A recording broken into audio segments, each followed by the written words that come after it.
Good day, everyone. So, today we're going to explore a fundamental concept in operations management. We're going to understand what constitutes the true output of any operation. Because in any operation, there is what we call the input. And of course, since we have an input, we always have an expected outcome or what we call the output. Okay? So, let me illustrate this with a hospital example. Now, kindly look at the screen right now. When we look at hospital operations, we see complex system with multiple entry points and various departments. Okay, so as you can see in my screen, you can see this emergency services. You can also see admission processes, okay? The laboratories, diagnostic centers, and various ancillary services. So, but here's the critical question that we need to ask ourselves in any operation. What is the actual output? Okay? So we see all this activity, the emergency care, the laboratory work, the diagnostic imaging, patient consultations. But we need to think beyond themselves. But we need to think beyond the processes themselves. Okay? So, in this hospital example, the true output is not the number of procedures performed, also not the number of tests conducted, and not even the number of patients processed. Okay? So, try to think first. What do you think is the real output? Okay, but before that, what is the input in this example? So, of course, the input in every hospital, when a patient goes to the hospital, meaning the patient is sick or has a problem. So, that's the input. Having that said, what do you think is the output? So, of course, the real output is cured patients. Okay? So, in the hospital example, your input are sick patients and your output is cured patients. But you have to take note, what is the operation there? So, the operation is from the moment that the patient enters and then undergone several processes such as the consultation, the laboratory, the diagnostics between the patient and the doctor. So, and then the tests will be performed, such as the patient should undergo like blood tests or the CT scan. Then after that, so after those processes, we really expect our expected outcome is the cured patient. Or in other words, expected outcome is the output, the cured patients. So patients, these are patients who have been successfully treated and restored to health. Okay, so this same principle applies to any operation, whether it is manufacturing, service delivery, or any other business processes. We must distinguish between activities and actual outputs, between what we do and what we achieve. Okay? So, the distinction is crucial in operations management because it shifts our focus from the activity-based metrics to outcome-based metrics. So you have to take note, we are not just managing processes. We are managing towards specific measurable outcomes that creates real value. Okay? So this output-focused thinking is fundamental to both operations management and total quality management, which we will continue to explore further in our course. Okay, So, what exactly is operations management?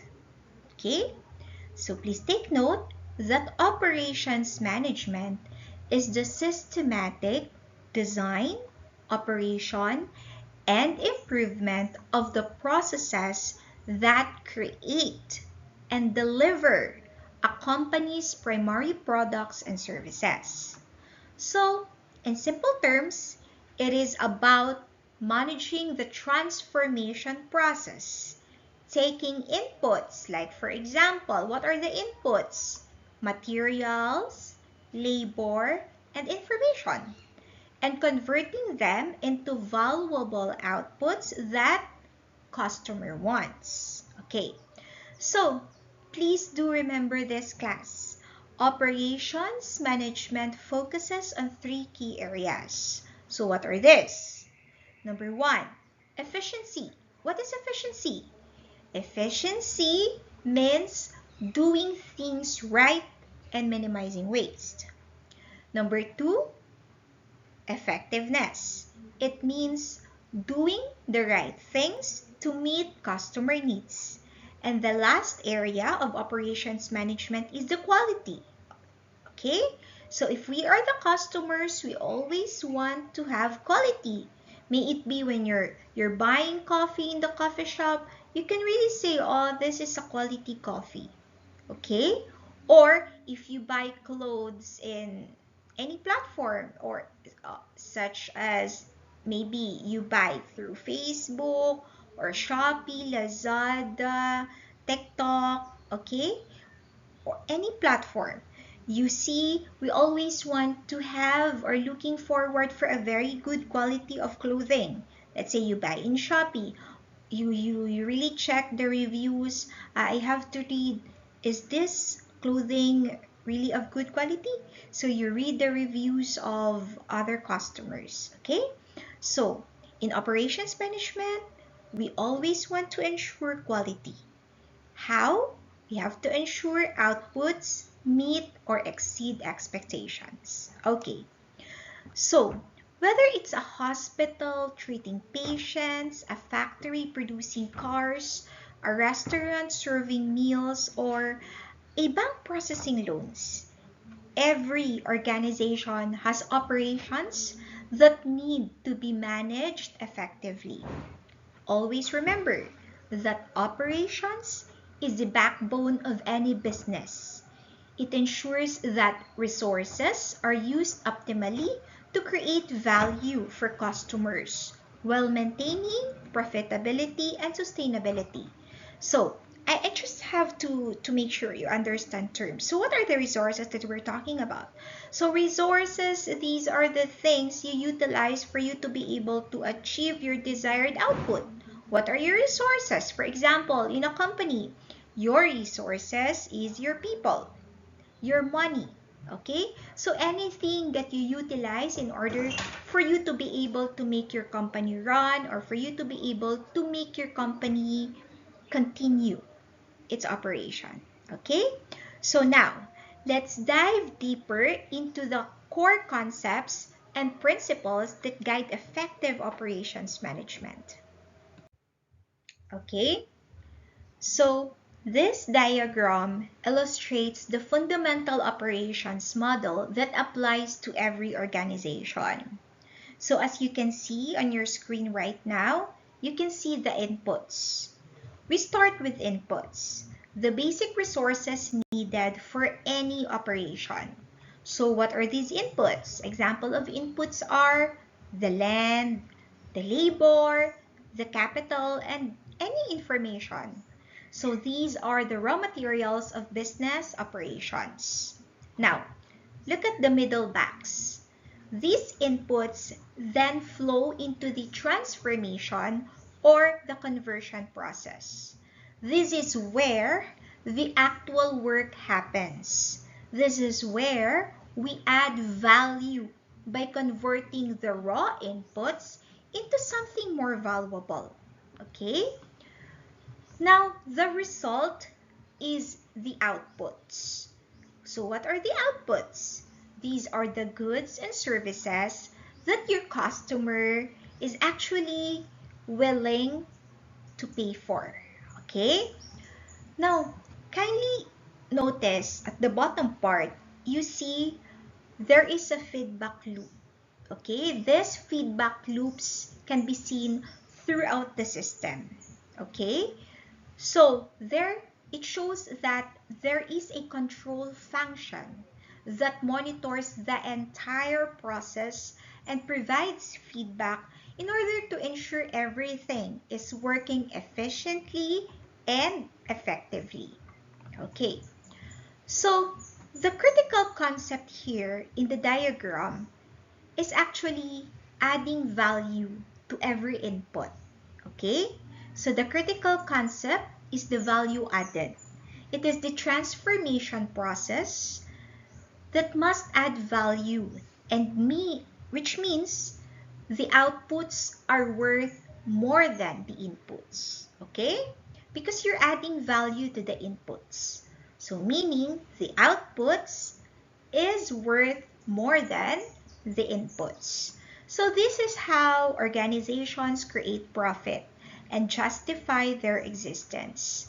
Now, this model applies whether you are running a restaurant, a hospital, just like our example, a factory, or any other type of operation. The inputs, transformation process, and outputs may differ, but this fundamental structure remains the same. Okay? So, this feedback controlled system is really essential for maintaining quality and continuous improvement in operations. Okay, so every organization has three core functions that work together. Okay, so these functions are the marketing, the finance, and of course the operations. Now, I will explain the importance, okay, or what are the roles of each of these three functions. So first, let's go in marketing. The marketing focuses on understanding customer demands and of course generating sales for goods and services. Now let's go for operations. In operations, it is where we manage the people, the equipment, the technology, the materials, and information to actually produce the goods and services. Now the finance, it actually handles the cash flow, the assets of the company, the capital investments to fund the organization. As you can see or as you can observe, each function has distinct responsibilities. They must work together, but even if they have these distinct responsibilities, they still have to work together seamlessly. So, marketing identifies what customer wants. The operations produces it.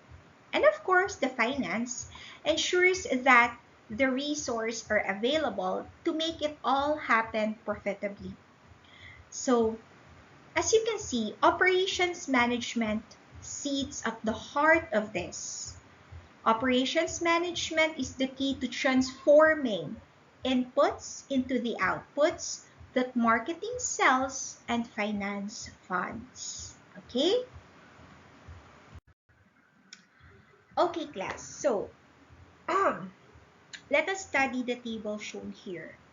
So, this table actually demonstrates why operations management is the most impactful function in an organization. So how many functions do we have in an organization? Just to recap.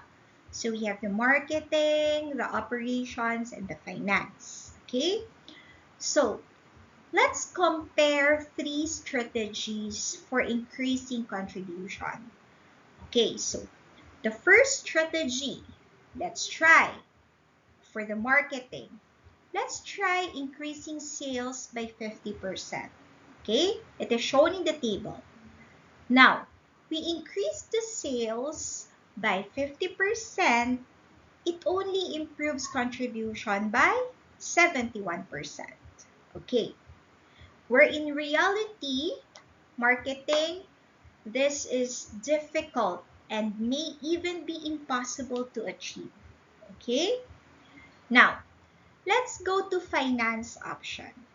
So for finance option, cutting finance costs, as you can see in the table, we do cut finance costs by 50%, which in return only increases our contribution by how much? 21%.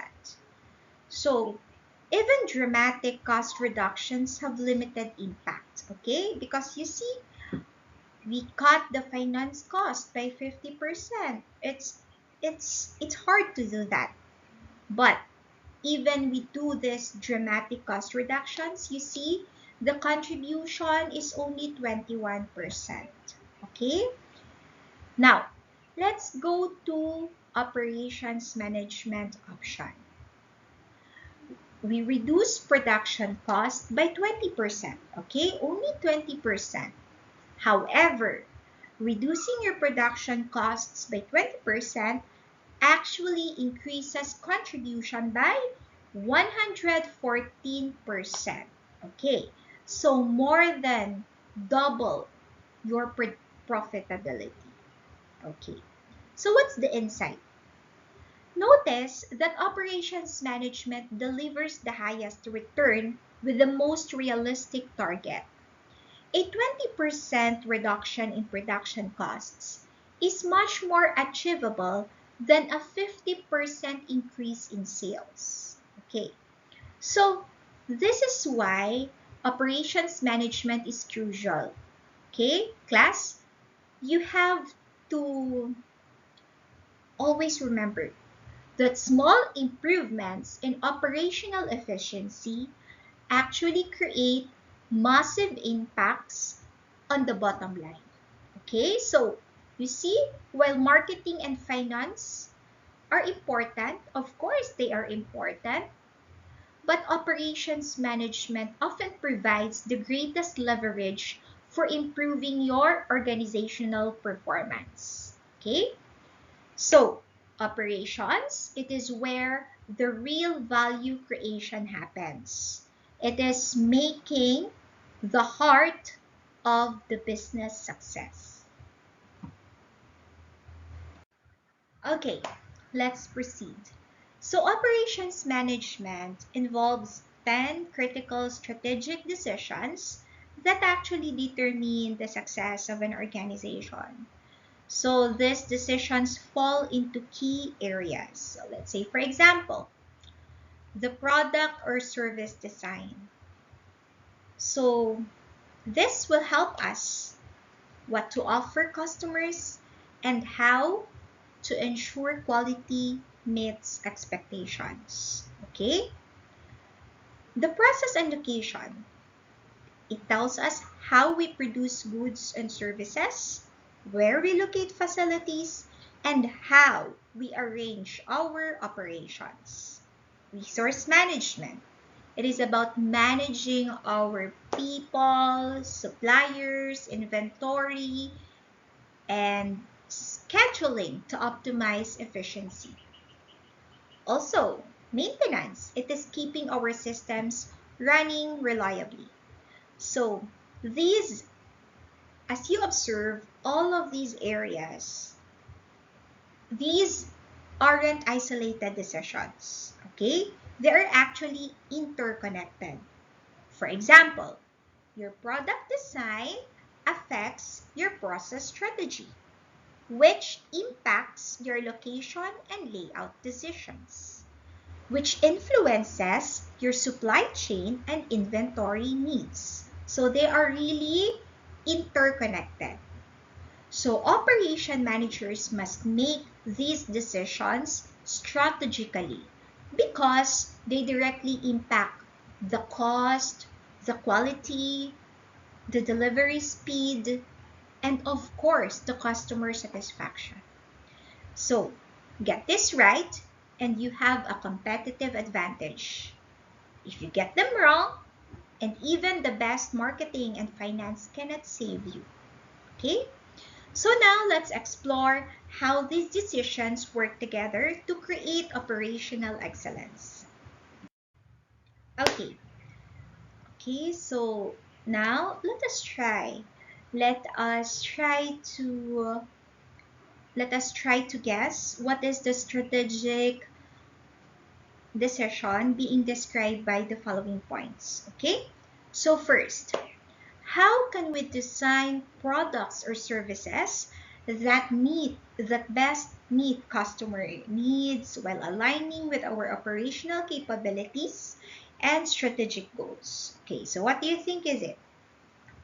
So let's see. It's design of goods and services. Okay, next.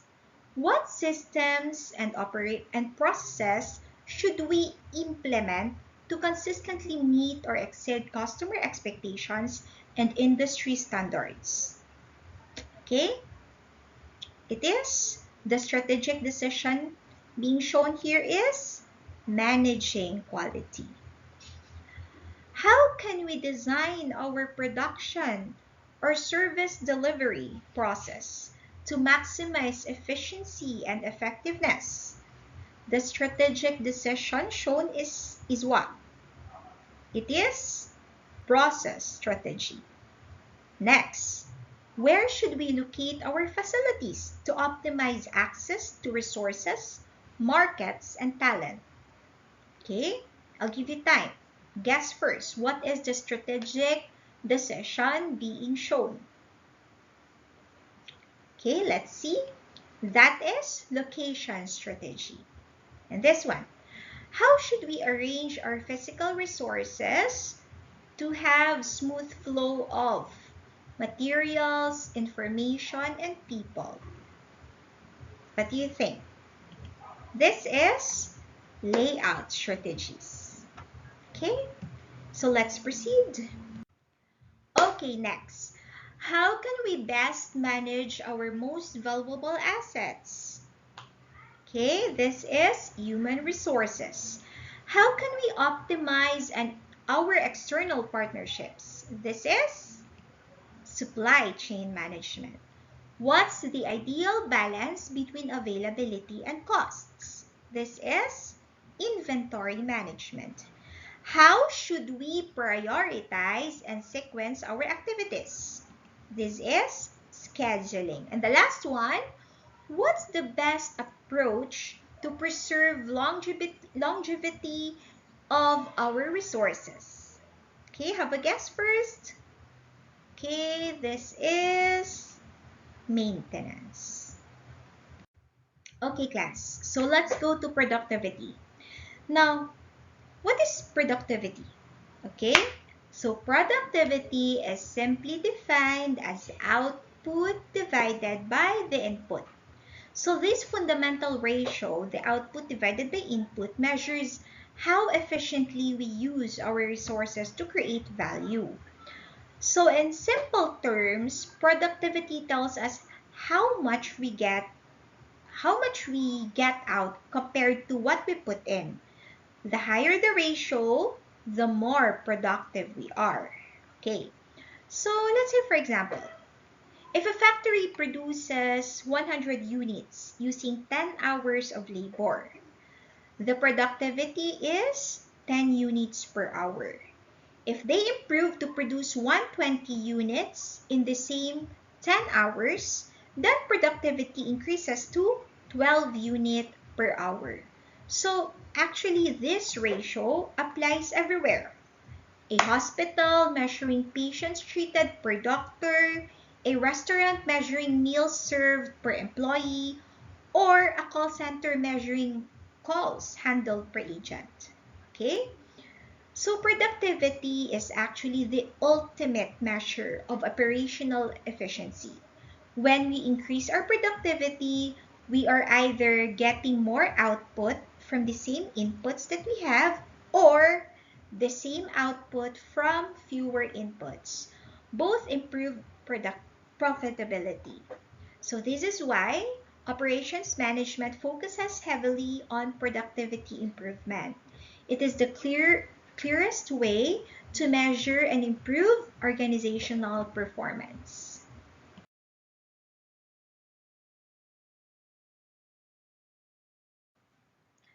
Okay, so question. how are you going to improve productivity? Okay, so always remember that there are only two fundamental ways. Okay, so since productivity equals to output divided by input, we can improve it by, okay, option one, either you reduce inputs while keeping output constant. So this means doing the same work with fewer resources. So for example, producing 100 units, that is your output, but using less labor, materials, or time. Or the option 2 is increasing output while keeping inputs constant. So this means getting more results from the same resources. So for example, using the same amount of labor and materials, but producing 120 units instead of 100 units. Okay? So that's how you increase or improve your productivity. So the best scenario is when we can do both. Okay, we reduce inputs and increase outputs simultaneously.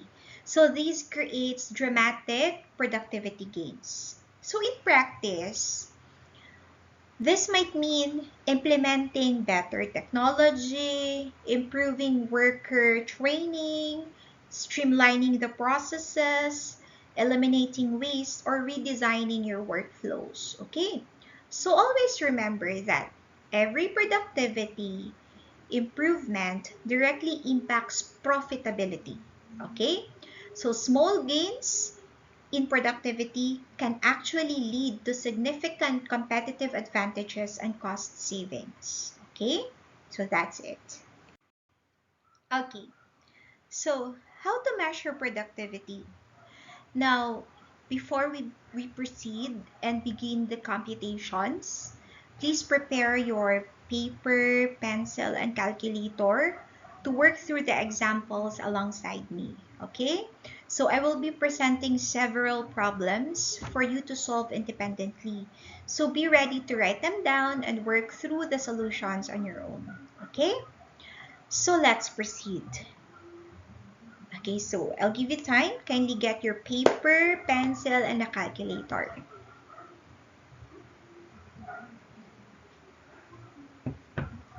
Okay, so how to measure productivity? So there are two main ways to measure productivity. The first one is by using single factor, and the second one is using multi-factor.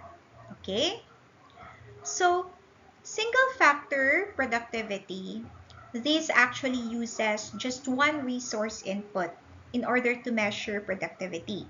Meaning, it only it only uses one input.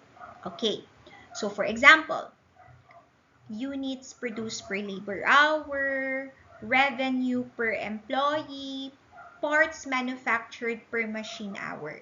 So these examples that I have stated, they only uses one resource input. Okay, how about the multi-factor productivity? The multi-factor productivity includes all inputs. Okay, again, what are inputs? Example, the capital, the labor, the materials, and energy combined. Okay, so this actually gives a more comprehensive view of overall efficiency. Now, the single factor is simpler, of course, because it only considers one resource input. Okay? And of course, it's easier to track, making it useful for focusing on specific improvements like labor efficiency. Okay, but the multi-factor is more complex, but gives a complete picture. It is a comprehensive picture of the overall productivity.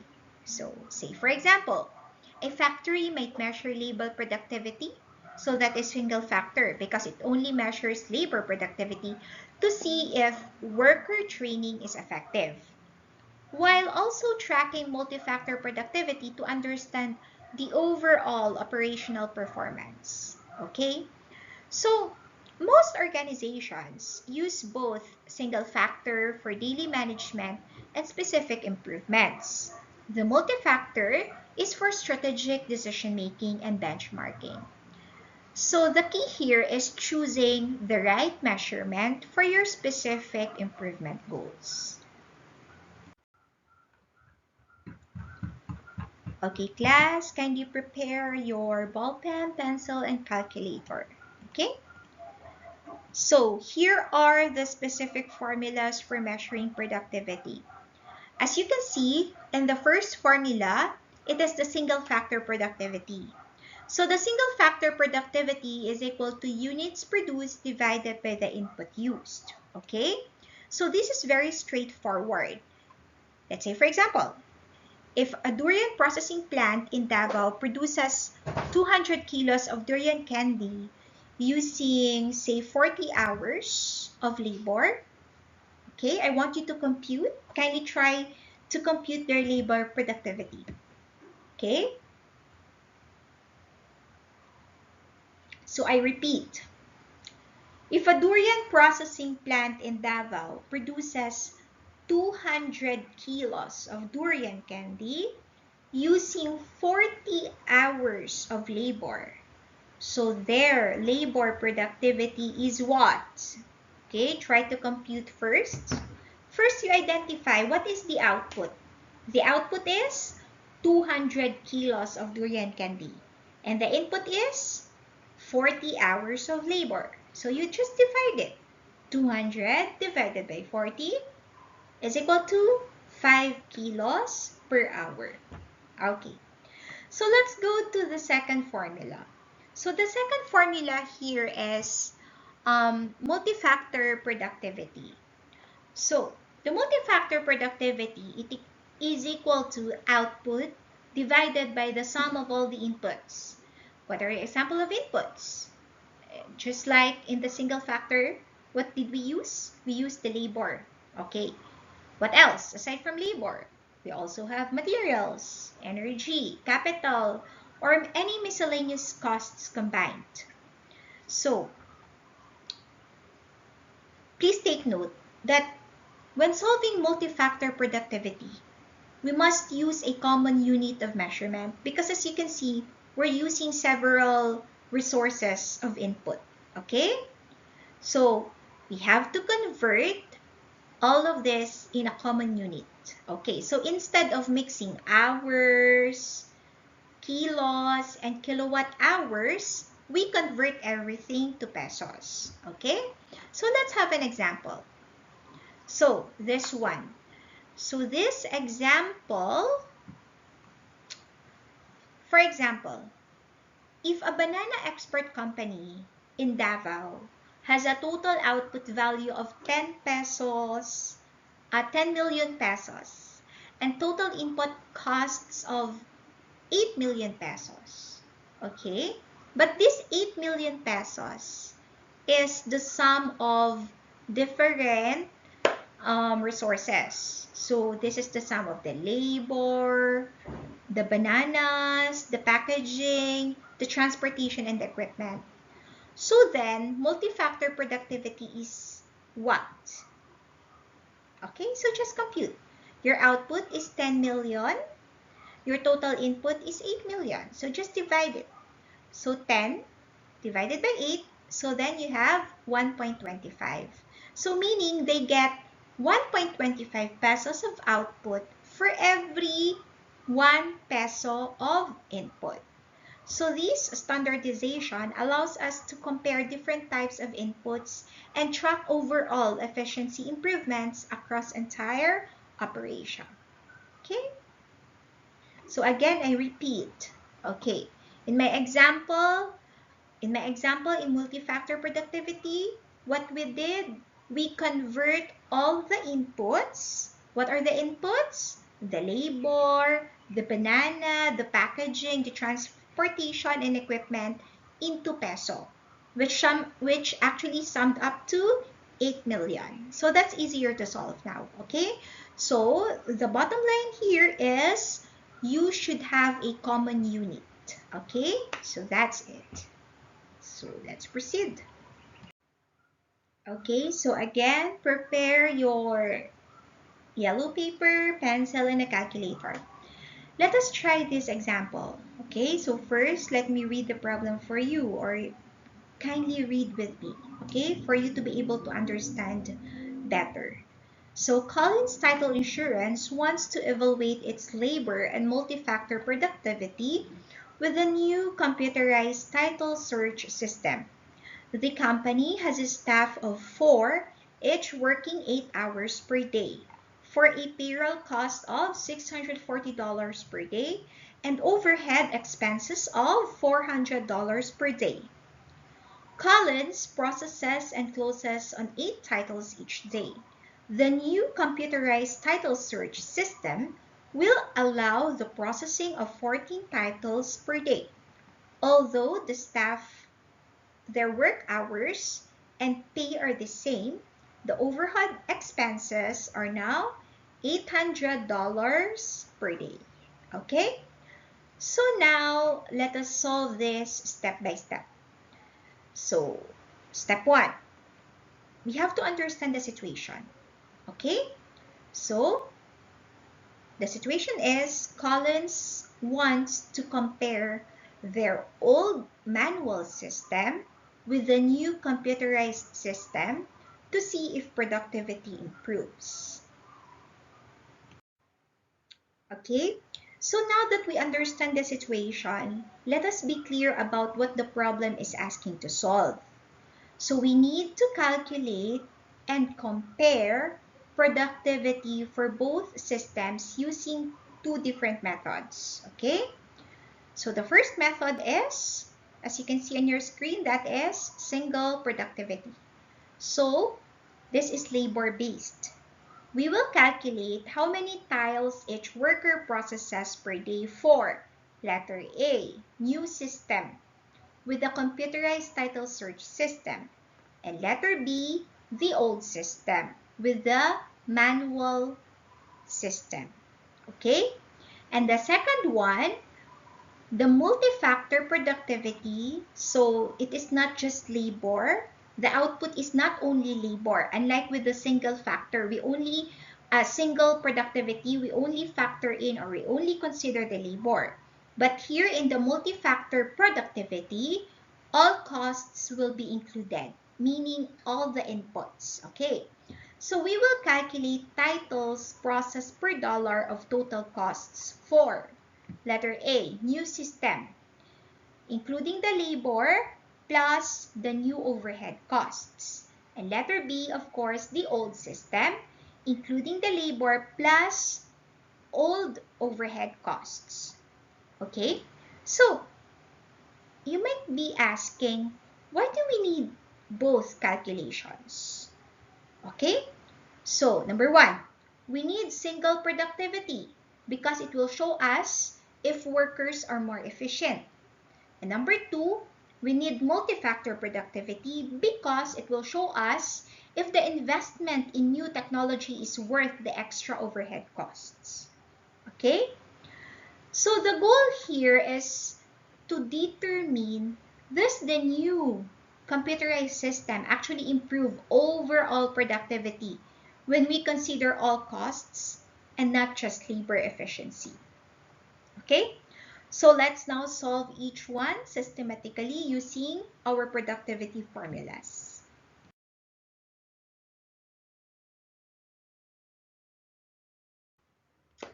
Okay, so class, let's solve the single productivity step by step. So step 1, okay, let's first recall the formula. Okay, although it's shown in your screen right now, I just want to guide you step by step, okay, for you to be able to understand easily, and yeah, it's easier for you to understand. So step 1, let's recall the formula. So what is the formula shown in your screen? Single factor productivity is equal to units produced divided by the input used. Now let's go to step 2. The step 2, we have to identify our input. since we are measuring labor productivity, so our input is total labor hours per day. Okay? So, meaning we have to solve 4 staff multiplied to 8 hours each. So that will give you 32 labor hours per day. So that is shown in your screen right now. Again, 4 staff multiplied to 8 hours each is equal to 32 labor hours per day. So that will be your input. Okay? So, step 3. We have to calculate the old system labor productivity. Okay? So, let's start calculating now. Look at your screen. The old system labor productivity is equal to the units produced, that is your numerator, that it's 8 titles per day, divided by the one that we solved earlier, the inputs used, which is 32 labor hours. Okay? So, calculate it now. Compute. Use your calculator. 8 divided by 32 is equal to 0.25 titles per labor hour. Okay? So this means, so what does this mean? What does our calculation means? This means that each hour of work produces 0.25 titles or 1/4 of a title. Okay, now step 4. Let us calculate new system labor productivity. Okay, so as you can see on your screen, units produced for the new system labor productivity has an output of 14 titles per day. That is the numerator. And then the denominator is input used, which is equal to 32 labor hours. So as you can see, with the new system, we still use the same staff and the same hours. Okay. So let's calculate. Use your calculator. 14 divided by 32 is equal to 0.4375 titles per labor hour. Now let's compare the results. With the old system, you actually have a productivity of 0.25 titles per hour. With the new system, you have a productivity of 0.4375 titles per hour. So as you can see, we can compute for the improvement. How? We can compute for the improvement by dividing the new system by the old system. So meaning 0.4375 divided by 0.25. So that will give us an improvement of 1.75. Or in percent, there is a 75% increase in labor hour. Therefore, what can you conclude based on this computation? We can conclude that the new computerized system makes workers much more productive. As you can see, it's higher. Okay, their productivity is higher. So they can process 75% more titles per hour of work if they have this new computerized system. Okay?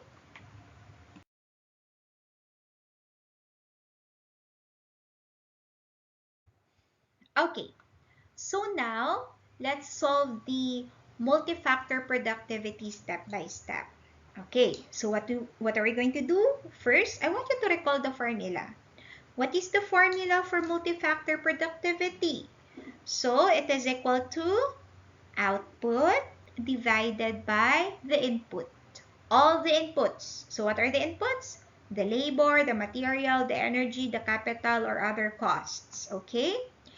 Now, I want you to, the step 2 is, I want you to identify all of our costs. So for this problem, as stated, labor costs is equal to $640 per day, which stays the same for both systems, for both old and new. And the overhead expenses, this is where the difference lies. Okay? Different we have a different overhead expense for new system and a different overhead expense for the old system. So let's go. Step 3, let us calculate old system multi-factor productivity. So what is your output? Your output for the old system is 8 titles per day. And your total input, what are the inputs? You have the labor and the overhead. For the labor, it's $640 plus the $400 overhead. So the total input costs is $1,040. Okay, so let's calculate. 8 titles per day divided by $1,040. So that gives you 0.0077 titles per dollar. Okay? So this means for every dollar spent, the old system produces 0.00 titles. Okay. So now let's proceed by calculating the new system multi-factor productivity. So your output for the new system is 14 titles per day. Then your total input, again, it's the labor plus the overhead. Okay, 2 inputs. 640 plus the new overhead, which is 840. So your total input costs is $1,440. Okay? So, let's calculate. Get your calculator. 14 divided by $1,440. It will give you a productivity of 0.0097 titles per dollar. So, let's do the comparison of the results. With the old system, your productivity is 0.0077 titles per day. With the new system, your productivity is 0.0097 titles per day. So again, I want you to compute for productivity. How do you compute? Go back to your notes. I taught you earlier how to compute for the productivity. Sorry, how to compute for the improvement. Okay? So again, you have to divide the new system by the old system. So let's do it. 0.0097 divided by 0.0077 is equal to 1.26. We convert it into percentage, meaning you have 26% increase in productivity. So, the key insight here is that while labor productivity improved by 75%, multi-factor productivity only improved by 26% because the higher overhead costs, you have $800 versus $400, reduce the overall efficiency gains. Okay, so the new system is still better, but the improvement is much smaller when we consider all the costs. As you can see, the improvement is much smaller with the multi-factor productivity because we consider all the costs, unlike with the single factor productivity. Okay, so that's it. Okay, class, so before we proceed with another problem, let's have an insight with Colin's problem. Okay, so what's the key insight from our Collins title insurance analysis? Okay, so here, both productivity measures show improvement, but they tell us very different stories, right? With a single factor productivity, it showed a 75% increase. This looks amazing. It suggests that the new system is dramatically better, okay, with a single factor productivity. But with multi-factor productivity only showed a 26% increase. So this gives us the complete picture. Why is multi-factor better for decision making? It's because it includes all the costs connected with the increase in output. Okay, here's what happened. Yes, with single factor, we see 75%. It's better because workers became much more efficient.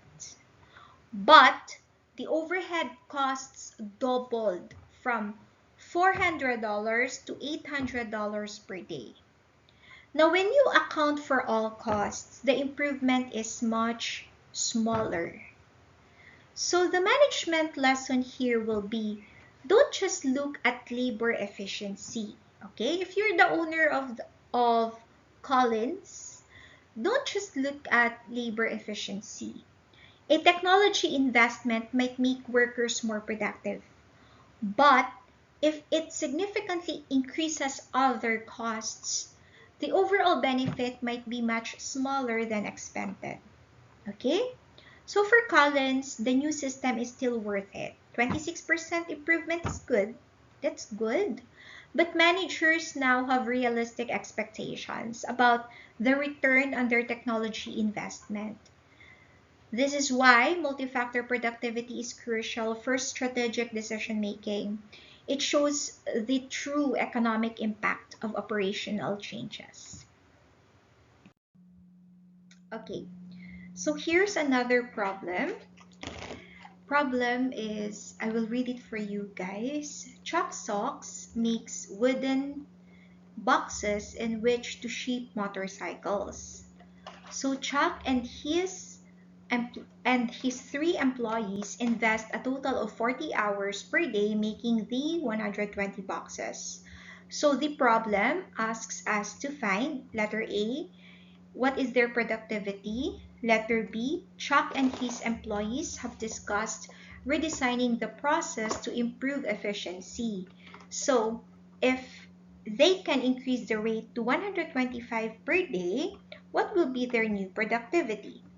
And letter C, what will be their unit increase in productivity per hour? And letter D, the last one, what will be their percentage change in productivity? Now, let's solve this step by step, okay? So step 1, we have to understand the current situation. So what is given in the problem is that total workers is a total of 4 people. That is Chuck and the 3 employees. Total hours worked is 40 hours per day. The current output is 120 boxes per day. Okay? So please take note that we'll explain the solution step by step for you to be able to understand. And at the end of the presentation, I will show you 5 practical steps on how to answer productivity problems briefly. Okay? So first, I will explain it to you step by step. I believe we will reach up to step 9. But at the end of the presentation, I will show you briefly on how to answer the productivity problems only in 5 steps. Okay? Okay. So let's solve part A. What is their productivity? So step 1, we have to understand what we're looking for. Okay? So we need to find Chuck Sock's current productivity. And step 2, we have to apply the productivity formula, which is productivity is equal to units produced divided by the input used. Okay, so for step 3, we have to define the input and the output.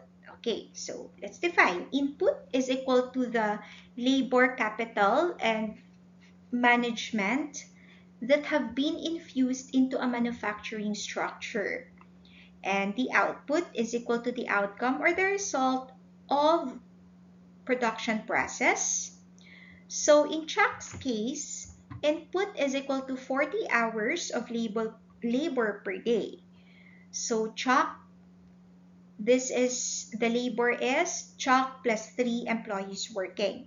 And the output is equal to 120 wooden boxes produced per day. So I really have to discuss this one. We're defining terms here because this step will help us clearly identify what goes into the process or the input versus what comes out of the process or the output before we calculate productivity. Okay? So now let's go to step 4. The step 4 is we will be calculating the productivity. Now we apply the formula from step 2 to our specific numbers. Okay, so again, productivity is equal to units produced divided by the input used. Excuse me. So what we're going to do next is we will substitute our values from the given or from the problem. Okay, so units produced is equal to 120 boxes. Input used is equal to 40 hours. So just look at your screen. Productivity is equal to 120 divided by 40. So the productivity is equal to 3 boxes per hour. Now the final answer is 3 boxes per hour. So this means that Chalk's team produces 3 wooden boxes for every hour of work invested. Okay? Okay, so now let's go to letter B. In letter B, we are finding new productivity after process improvement. Okay? So the question goes, Chuck and his employees have discussed redesigning the process to improve efficiency. If they can increase the rate to 125 per day, what will be their new productivity? So again, step one, we will understand the scenario. The scenario is, or the situation, we need to find productivity assuming the new output is 120 boxes per day instead of 120 boxes per day. Okay? Now, step two, we have to apply the same formula. We will use the same productivity formula, which is units produced is equal to input used. So the change here is that output increases from 120 to 125 boxes, but the input, which is 40 hours, stays the same since it's the same workers working the same hours, just more efficiently. Okay? Okay, so this is just the same step. We are defining the terms, productivity, number of output per unit of input. Okay, input, that is the labor, the capital, the output, outcome of the result or the result of production process. So for our improved process, I would just like to repeat again, input remains 40 hours per day, meaning the same workers and the same amount of time. However, for the output, there is a change. It increased to 125 boxes per day. So that is what we call the improved efficiency. Okay, so we're just defining terms in step 3. Okay, so let's go to step 4. The step 4 is we will calculate the new productivity. Now we apply the formula with the improved numbers or improved efficiency. We will be using the same formula.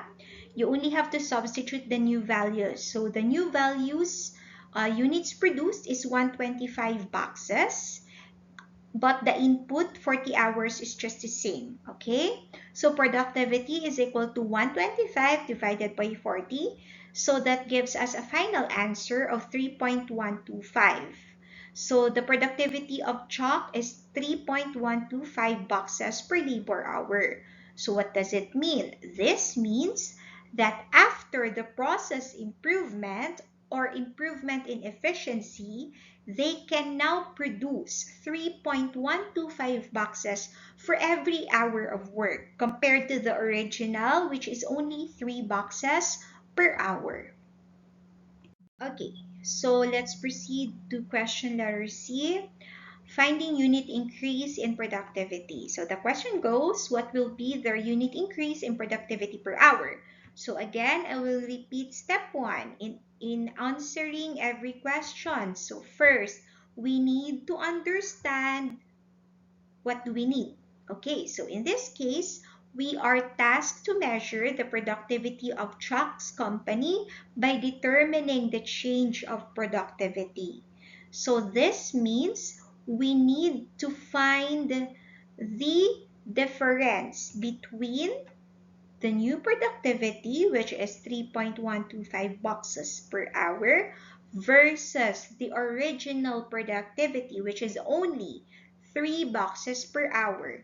So the unit increase that we will be solving later will tell us exactly how many more boxes per hour they can produce after the process improvement or after the improvement of efficiency. Okay? Okay, so the same process. We are now in step 3 wherein we are defining terms again. So productivity again, you know that already, class? The outcome of the ratio of outputs such as goods and services divided by the inputs such as labor and capital. So you input, you know that economically speaking, inputs are labor, capital, things like that. And output, so these are a variety of commodities and services. Okay. So these definitions actually will help you understand better the problem before we calculate the unit increase in productivity. Although, as you can see, I am just repeating step 1, step 2, step 3 every time we are solving the problem. I'm doing this for you to be able to have a recap and then for you to be able to memorize it. And it will be easier for you to solve problems in the future. Okay, so let's proceed now. So now we will define terms again for step 3, productivity measurement. This step explains how productivity is commonly measured. So the most common measurement of productivity is through the use of input such as labor hours, capital, materials, and energy. So again, I will repeat, productivity is equal to units produced divided by the input used. Okay, so step 4, we will identify the given information. So before we compute for the productivity change, let us determine the total productivity using the following given. So the table shown on your screen right now, it summarizes our given values. So the given values are input is 40 labor hours and output is 120 boxes. Okay, so this is actually our original or the baseline productivity data that we will use to compare against the improved productivity, which is 125 boxes, so that we will be able to find the unit increase. So now we will be calculating the original productivity. So actually, we have calculated this a while ago. I'm just repeating it again. To compute, productivity is equal to your 120 boxes divided by 40. So that gives you a productivity of 3 boxes per labor hour. Okay? So the productivity of chalk is 3 boxes per labor hour. This actually confirms our previous solution that the original productivity before any improvements, meaning there is no improvement in efficiency yet. Okay, so let's compare now to the improved productivity. Okay, so class, what you can see on your screen is just given information for the improved productivity. So as you can see, there is a change in output. So from 120, it became 125 boxes. So there, again, we have computed this a while ago, that having the new productivity or the improved efficiency, so it gives you from 120, your output became 125 boxes. So your productivity now is 3.125 boxes per hour. So now we have both values needed to calculate the unit increase. Okay, actually class, we have calculated just a while ago, but I really just want to make sure that you understand. So that's why I'm repeating it again and again. Okay, so now let's calculate the unit increase in productivity. Now that we have determined the new productivity measurement, let us compute for the increase in productivity per hour. Okay, so increase in productivity is equal to 3.125 boxes per hour minus the 3 boxes per labor hour. So basically, the general formula is that the the new productivity minus the original productivity. So 3.125 minus 3 would give you 0.125 increase in productivity. Okay, so this means that Chuck can produce 0.125 more boxes per hour after implementing the process improvement. So that's their unit increase in productivity. Okay, class, so we are now in question letter D. We're in finding percentage change in productivity. So the question is, what will be their percentage change in productivity? Okay, so again, step 1, the same process, class. I just want to review to make sure you will really understand how to solve problems. We will understand what we are being asked for. So we are tasked to measure the productivity of Chuck's company by determining the change of productivity in percentage. Okay, so this means we need to calculate what percentage increase the unit change represents compared to the original productivity. Okay, so this is step 2. It is just definition of terms. This is the same of what I have been explaining a while ago. Okay? So here's step 3. The same formula. Productivity is equal to units produced divided by input used. Okay, so this is step 4. We are given the data, the original data from original productivity, which has an output of 120 boxes. I'm just repeating it again, class. Okay, so this is step 5. We calculated the productivity, the same process of the original productivity. Okay, just the same process, the same formula. Okay, so for step 6, this is the data of the improved productivity, or the new productivity. Okay, it's just showing, this table is just showing the data, wherein the output now has become 125 boxes per hour.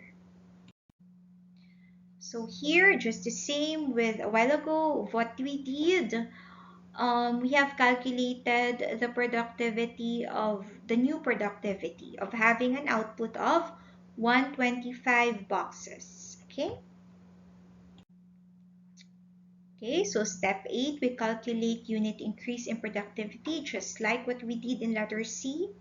So as you can see, we just subtracted it, so the answer is 0.125.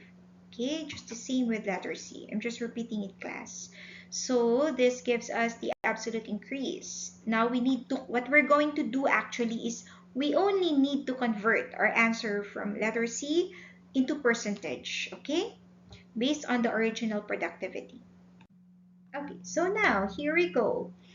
We will calculate the percentage change. So having the total of 0.125 boxes per hour in the increase of productivity, let us now convert the increase into percentage. So how do we do that?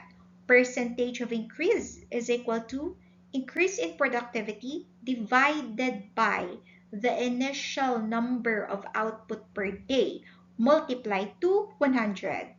We will substitute the values, so that will be 0.125 boxes per labor hour divided by 3 boxes per day. Okay, always remember, you divide based on the original productivity, then just multiply to 100 to make it into percentage form.